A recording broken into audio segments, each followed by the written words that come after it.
the hunger behind the mask. Some people walk into a room, and without saying a word, everything shifts. Conversations pause. Eyes turn. There's a quiet tension in the air, as if everyone, without fully knowing why, feels the need to pay attention. This isn't luck. It's not beauty, money, or status. It's something deeper, older, and far more powerful. It's the silent command of presence. And behind that presence lies a set of hidden psychological patterns that most people never learn to see, let alone use. In a world where everyone is trying to be seen, those who truly understand human psychology don't chase attention. They magnetize it. We all wear masks. Every day. We perform roles, speak in ways we've been conditioned to believe are acceptable, and filter our thoughts to fit into spaces we think we need to belong to. But beneath all that performance, there is a hunger. A hunger not for food, not even for success, but for recognition. To be understood without having to explain ourselves. To be mirrored by another person's presence and feel, for just a moment, that we're not alone in this world. That hunger is universal. And the few who know how to feed it become unforgettable. They do it not by trying harder, but by understanding deeper. They don't rely on charm.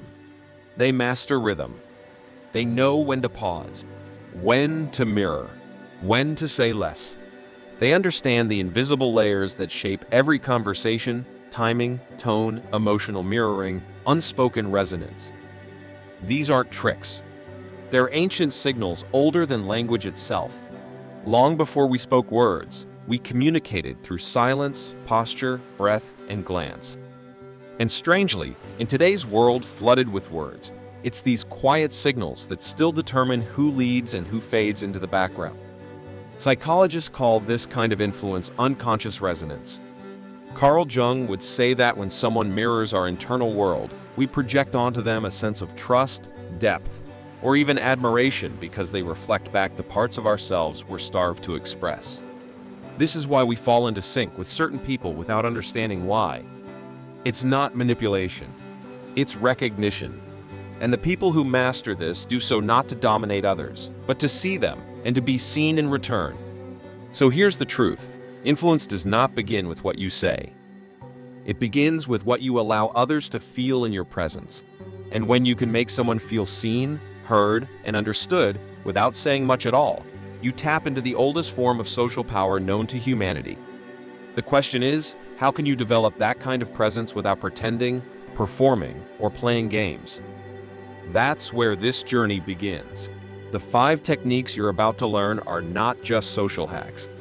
They are psychological keys, each unlocking a deeper understanding of how humans connect, how trust is formed, and how influence emerges not from force, but from alignment. In the next section, we'll start with the first one. It's deceptively simple.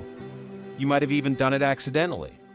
But when used consciously, it can make strangers trust you, colleagues respect you, and even opponents soften.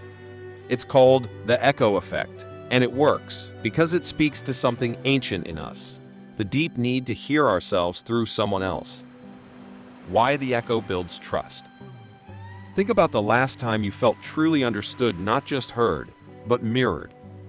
The kind of moment where someone repeated back what you said, not word for word, but in a way that made you feel like they truly got you. That moment probably felt effortless. But beneath it was something profoundly psychological. It's called the echo effect. And when used consciously, it can dissolve distance between two people in seconds. At its core, the echo effect is about psychological reflection. When someone mirrors our words, phrases, or emotional tone, our brains register them as familiar, safe, trustworthy. This isn't guesswork, it's hardwired. Neurologists have studied this through mirror neurons, special cells that fire when we see someone else perform an action or express a feeling we recognize. In other words, when someone echoes us linguistically or emotionally, we don't just think they understand. We feel it in our nervous system. They become like us, even if they've only just entered our lives. But there's more. Carl Jung wrote that human connection begins when the unconscious of one person finds resonance in another. Echoing someone's language is a small act on the surface, But psychologically, it's an invitation. It says, I'm not just listening to your words. I'm inhabiting your meaning. I'm stepping into your world. Let's make this practical. Imagine you're in a job interview. The interviewer says, we're looking for someone who takes initiative and thinks outside the box.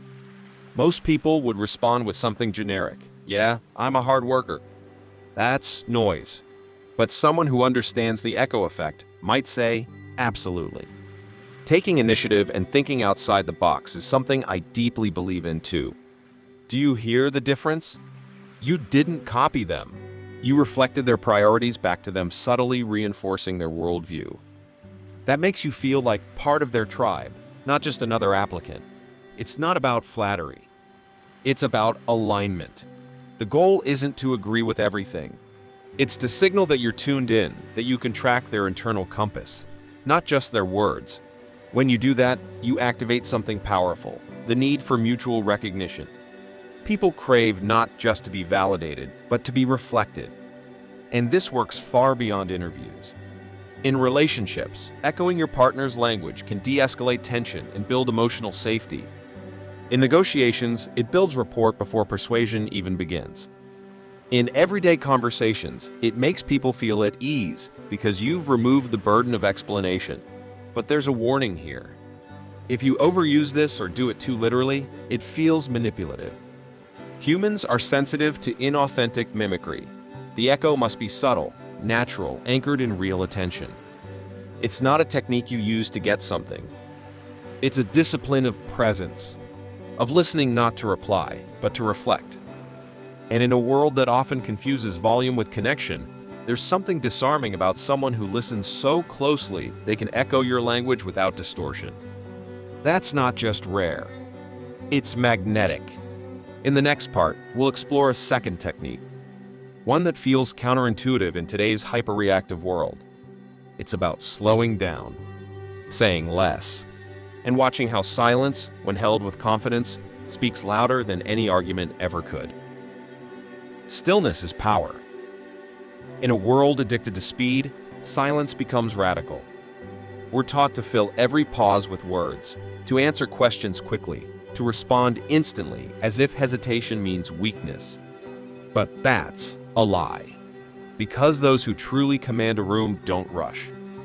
They don't compete to speak. They control the tempo. And the simplest way they do it?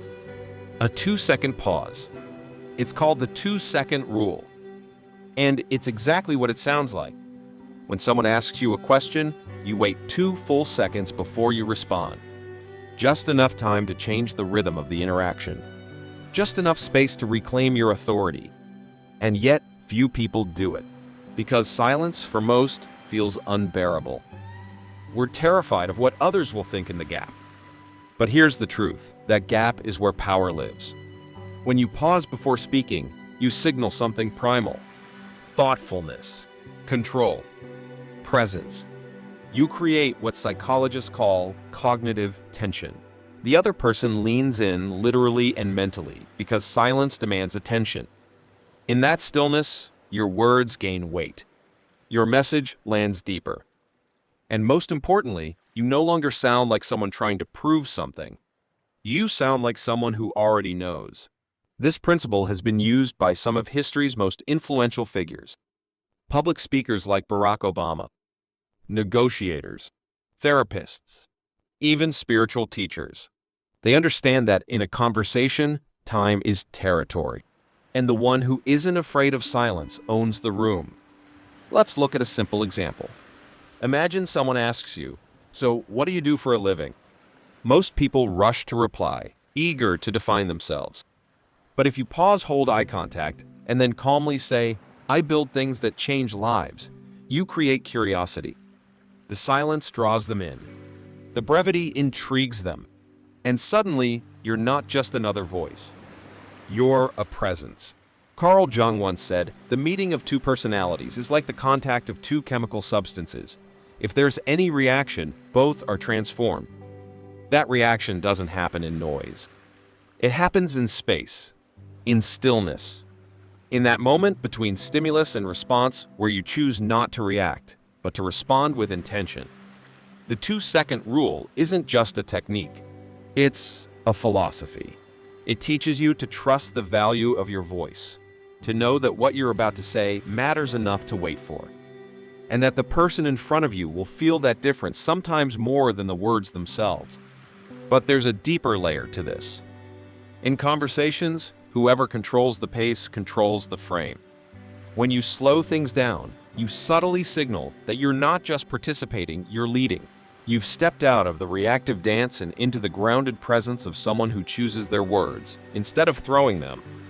And perhaps most importantly, this technique changes how you see yourself. When you pause, you start noticing the space between thoughts. You begin to realize that not every impulse deserves expression. That restraint is not suppression, it's precision. So the next time you're asked a question, don't rush. Breathe. Pause. Let the silence work for you. Because the moment you stop chasing control, you start embodying it. In the next part, we'll explore a technique that seems almost too subtle to matter. But once you master it, people won't be able to look away when you speak. It's the art of the unfinished sentence, and it taps directly into the way the human brain handles uncertainty. The unfinished sentence and the human mind. There's something unsettling about an unfinished thought. A sentence that stops just before it lands. A phrase that feels like it's holding something back. And yet, you can't look away. You lean in, you wait. Your mind starts working to fill in the missing piece. That's not just curiosity, it's a glitch in the human brain. And when used intentionally, it's one of the most powerful psychological tools you'll ever learn. This is called the unfinished sentence trap, and it works because of how our minds are wired. Psychologists call it the Zeigarnik effect, the brain's natural tendency to fixate on incomplete information. It's why cliffhangers make us binge entire seasons of a show. Why we obsess over open loops. The mind craves closure. And when it doesn't get it, it stays hooked. Now apply that to real life. Imagine someone asks, "Why do you think most people fail?" And instead of giving a full answer, you say, "It's not really failure that destroys people. It's something far more dangerous." Then you pause. You let the silence stretch. And suddenly, they're with you. Not because you spoke more, but because you spoke less. Their imagination kicks in. Their attention spikes. They're no longer just listening, they're participating. This technique taps into something primal. For thousands of years, human survival depended on pattern recognition, spotting danger in incomplete information. A rustle in the bushes. A pause in conversation. Our minds are built to complete stories. And when you leave a story incomplete, you don't lose attention, you create gravity. The listener becomes emotionally invested in the resolution they haven't received. Carl Jung often explored how myths, dreams, and archetypes operate through symbols rather than literal answers. The unfinished sentence is a modern application of that same principle.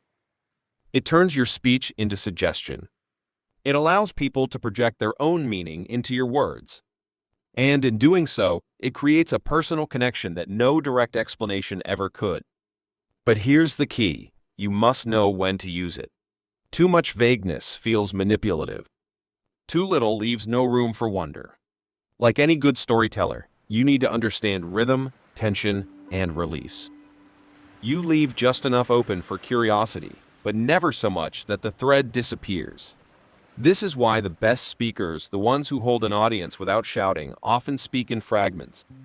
They drop a thought, then pull back. They allow space for questions. They trust that what's unsaid can be louder than what's said. And this works not just in formal settings. In daily conversations, it adds mystery. In arguments, it disrupts aggression.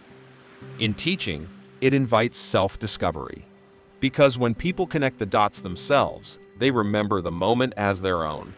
You didn't tell them the answer. You made them feel like they discovered it. There's a reason we hang on every word of great storytellers. They don't just inform, they enchant. They dance with the tension between clarity and ambiguity. And that dance is what keeps the listener from drifting away. So the next time you speak, try holding back a little. Let your words trail off. Let your silence build, and trust that the mind on the other end will do what it's been trained to do, fill in the missing pieces, and follow you to the end. In the next section, we'll explore what happens when someone crosses the line when you're mocked, challenged, or tested, and how one word, just one, can flip the power dynamic instantly without raising your voice. One word, infinite power. There's a moment in every conversation when the dynamic shifts. Sometimes it's subtle, a smirk, a challenge, a sarcastic jab that tests your composure. And in that moment, most people fall into one of two traps. They get defensive, scrambling to explain themselves, or they shut down, silently absorbing the disrespect. But there's a third path. Quieter, sharper, and far more powerful. One word, just one, delivered with the right energy, at the right time, can shift the entire balance of power without saying anything more. The word is, really? Said with just the right tone, neutral. A little curious, completely unfazed, it acts like a mirror. It reflects the tension back to the speaker. And in doing so, it flips the burden of explanation. Suddenly, they're the ones on the defensive. They have to justify, clarify, or retreat. You've said almost nothing, but you've said everything. This is what psychologists call a pattern interrupt. A phrase or gesture that disrupts the expected flow of interaction. When someone mocks you or tests your authority, they're expecting a reaction. They want to spark conflict or prove superiority. But when you don't react, instead pausing, holding eye contact, and calmly saying, really, you short-circuit their momentum. You become unreadable. And that unreadability is power. Carl Jung wrote that everything that irritates us about others can lead us to an understanding of ourselves. But here's the twist. It works both ways. When someone attacks, it often says more about them than it does about you. And by not reacting, you let their projections stand alone, exposed and unsupported. Take this example. Imagine someone says with sarcasm, "Oh, so you think you're smarter than everyone?" The instinct might be to explain, to argue, to win back your dignity. But that's giving away your power. Instead, you raise an eyebrow and say, "Really?" No need to follow it with defense. No need to fill the silence. Just let the weight of their words echo in the space between you. 9 times out of 10, they'll backpedal. Not because you dominated, but because you refused to play their game. This technique works because it signals supreme self-possession. You're not rattled. You're not seeking approval. You're anchored in your own presence. And that kind of energy makes people think twice before they try to push your boundaries again. But it's more than just a strategy. It's a reflection of something deeper, emotional sovereignty, the ability to hold your center even when provoked, to remain rooted when others try to pull you into their storm. That's not just psychological strength. That's maturity. And here's the irony: by saying less, you gain more. More respect, more authority, more influence. Because people sense that you're not acting from fear or insecurity, you're grounded. And grounded people don't flinch. They reflect. So the next time someone tries to belittle you, bait you, or throw you off balance, don't argue. Don't explain. Just look them in the eye and ask one simple question, really? And then let the silence speak for you. In the next section, we'll uncover the most invisible, yet perhaps the most effective technique of all. It's the art of planting ideas, not through force, but by making people believe they came up with them on their own. It's called the Inception technique. And once you understand it, you'll never look at influence the same way again. Inception and psychological responsibility. The most powerful ideas are not the ones we're told. They're the ones we believe we've discovered ourselves. Think about that for a moment. When someone gives us advice, even if it's well-meaning, there's often resistance. Pride kicks in. Ego resists being corrected. But when we arrive at a realization on our own, even if it was subtly guided, we embrace it. We defend it. We act on it.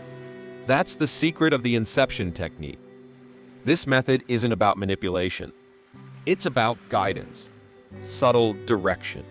It works not by telling someone what to do, but by asking the kind of question that leads them to answer themselves. And once they do, it feels like the idea came from within. That's when transformation begins, not from external pressure, but from internal ownership. Psychologists and therapists have used this for decades. Carl Rogers, one of the pioneers of humanistic psychology, believed that the most effective way to help someone grow is not to advise them, but to create the conditions in which they discover the answers themselves. Jung echoed this too. True healing, he argued, comes from inner realization, not external instruction. That's why the Inception technique is more than a trick. It's a principle of respect. You're not imposing. You're inviting. Here's how it works. Instead of saying, you should stop procrastinating, you ask, what do you think would change if you tackled that project today? Instead of, you need to take care of yourself, you ask, have you noticed how different your energy is when you sleep well? These questions don't challenge identity. They activate self-reflection. And that shift from being told to realizing changes everything. The human mind is fiercely protective of its autonomy. The more we feel forced, the more we resist, even if we know it's good for us. But when something feels like our own idea, it bypasses resistance. It becomes ours. We act on it because it aligns with our sense of agency. That's the psychology behind Inception. But there's a deeper responsibility here. Just because you can influence someone doesn't mean you should. Influence comes with ethics, with intention. The goal is never to manipulate, it's to illuminate, to help others see what they already know deep down, but haven't yet named.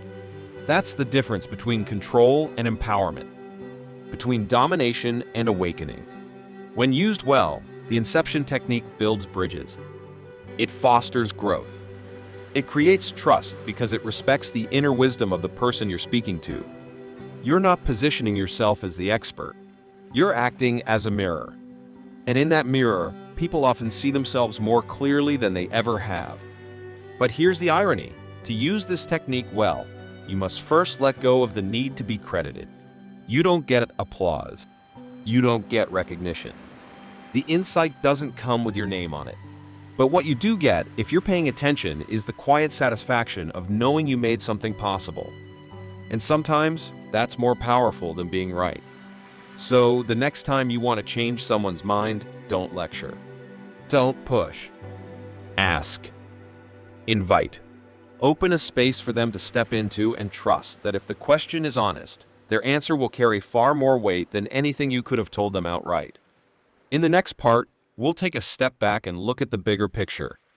What happens when you integrate all 5 of these techniques, not as tools to perform, but as expressions of a deeper psychological presence? What happens when influence becomes less about strategy and more about alignment with who you really are? Hidden influence in everyday life. Influence isn't reserved for grand speeches, negotiation tables, or leadership positions. It lives quietly in the background of our daily lives in how we speak to a barista, how we answer a friend's uncertainty, how we carry ourselves in silence. The 5 techniques we've explored so far, the echo effect, the 2-second pause, the unfinished sentence, the one-word shift, and Inception are not performance tricks. They're expressions of a deeper social intelligence. And when you begin to embody them, the world begins to respond to you differently. But here's the part no one tells you. Most people are already using these techniques, just not consciously. Some were raised in environments that shape them to read the room, mirror language, and modulate tone for survival. Others learned it through struggle, through watching how attention moves, how respect is offered or withheld, how subtle cues shift power. What separates mastery from accident is awareness. When you use these principles with intention, you move from reacting to shaping, from chasing validation to anchoring presence. Let's take the workplace. Every team has that one person who rarely speaks, but when they do, the room quiets. They don't rush. They don't dominate. But something in the way they use silence, reflection, and language creates gravity. That's not charisma. It's calibration. Or consider a parent, guiding a teenager not by control, but through well-placed questions that lead the child to their own conclusion. That's not luck.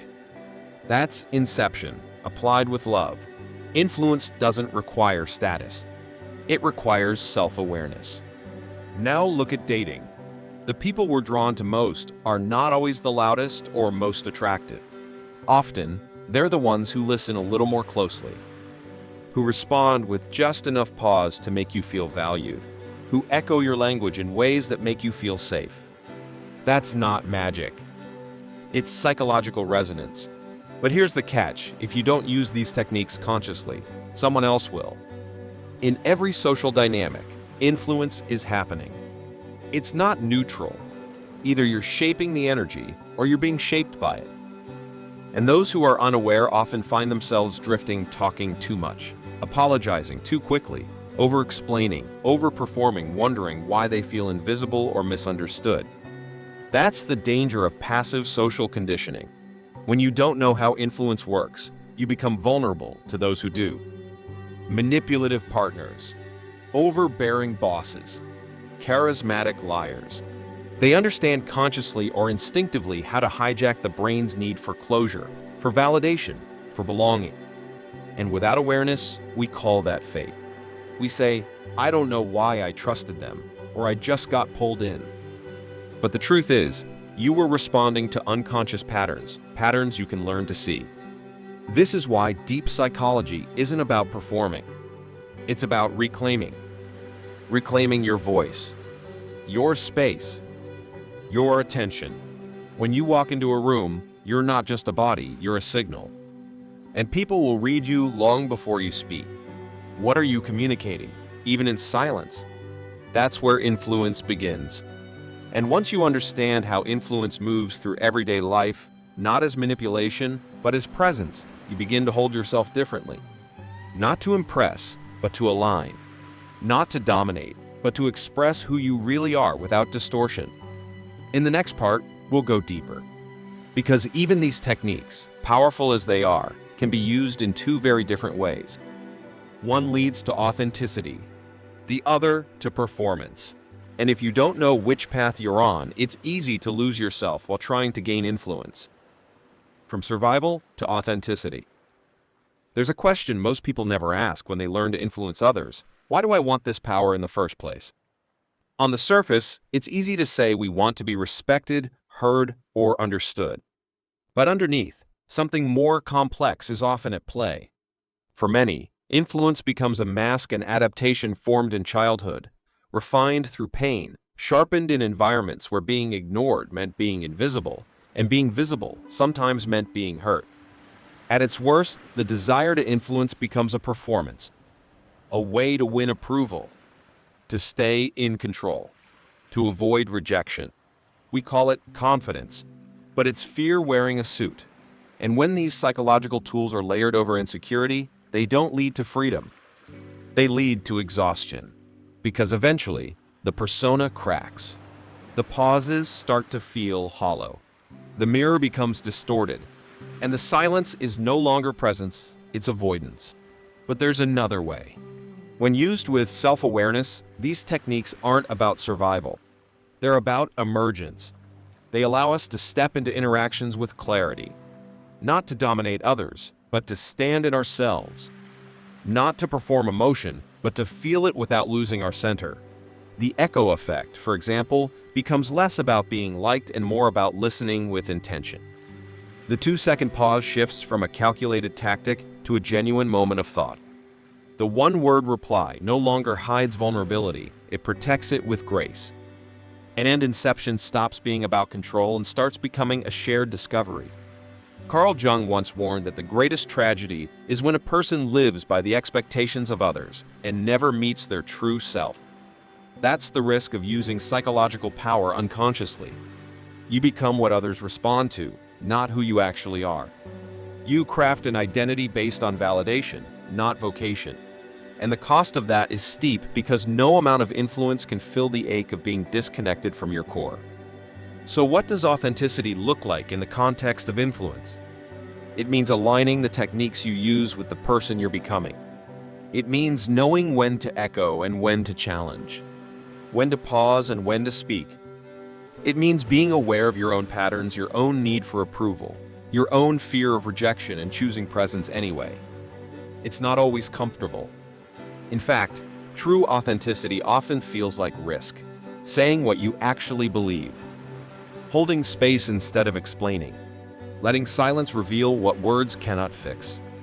But this is where influence deepens, because people may admire performance, but they trust congruence. When your words match your energy, when your eyes don't contradict your mouth, when your silence carries clarity instead of fear, people feel that.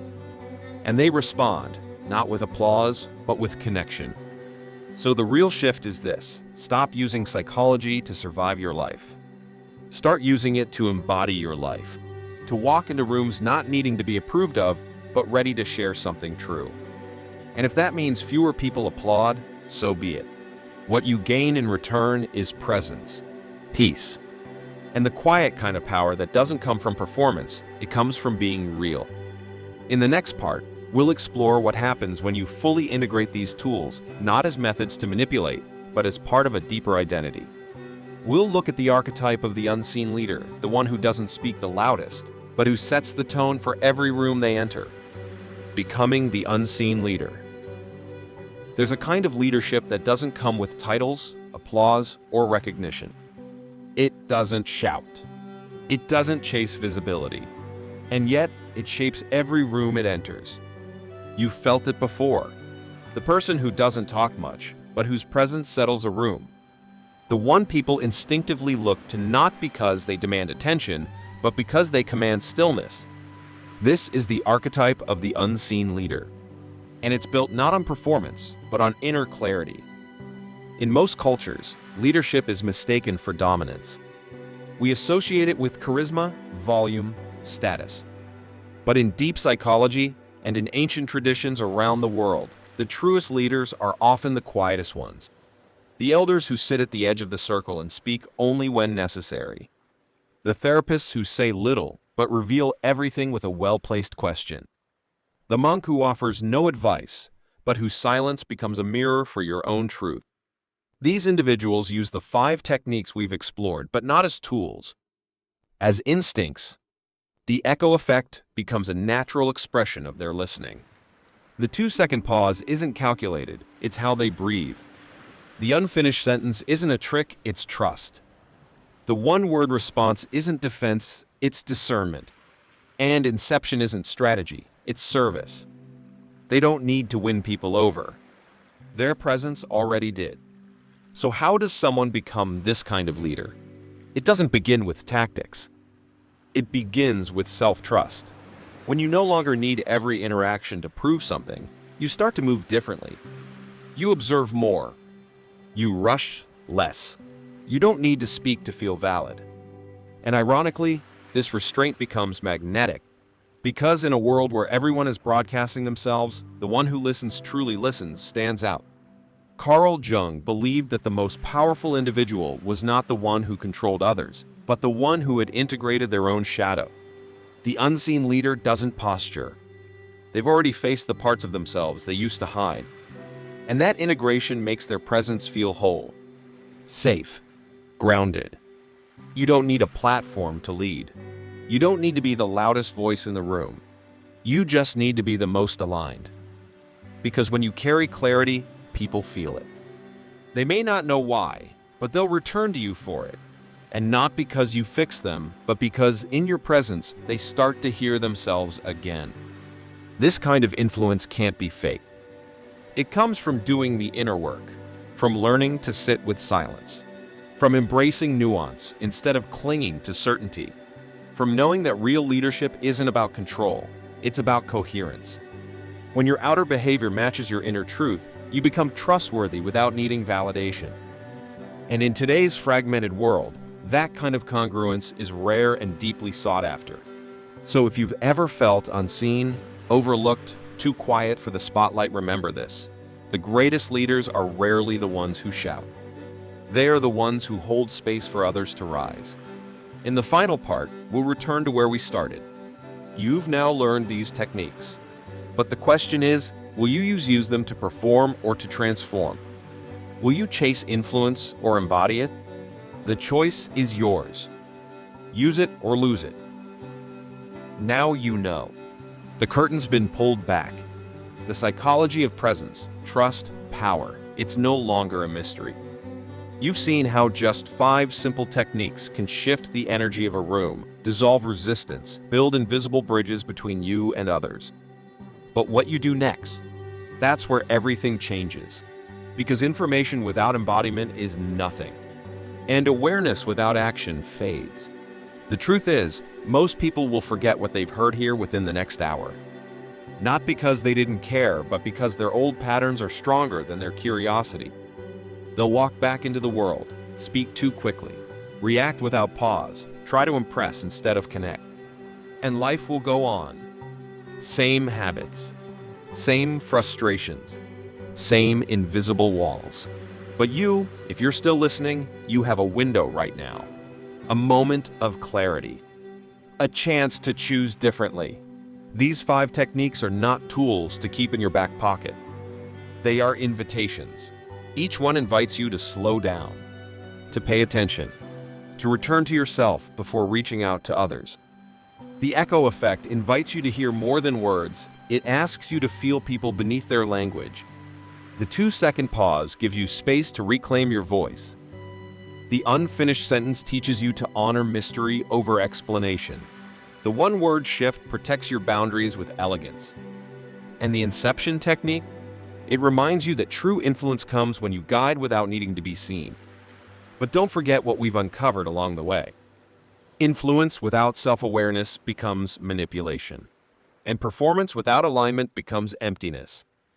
That's not what we're doing here. This isn't about tricking people into liking you. It's about reclaiming your capacity to be present, to speak with intention, to connect without losing yourself.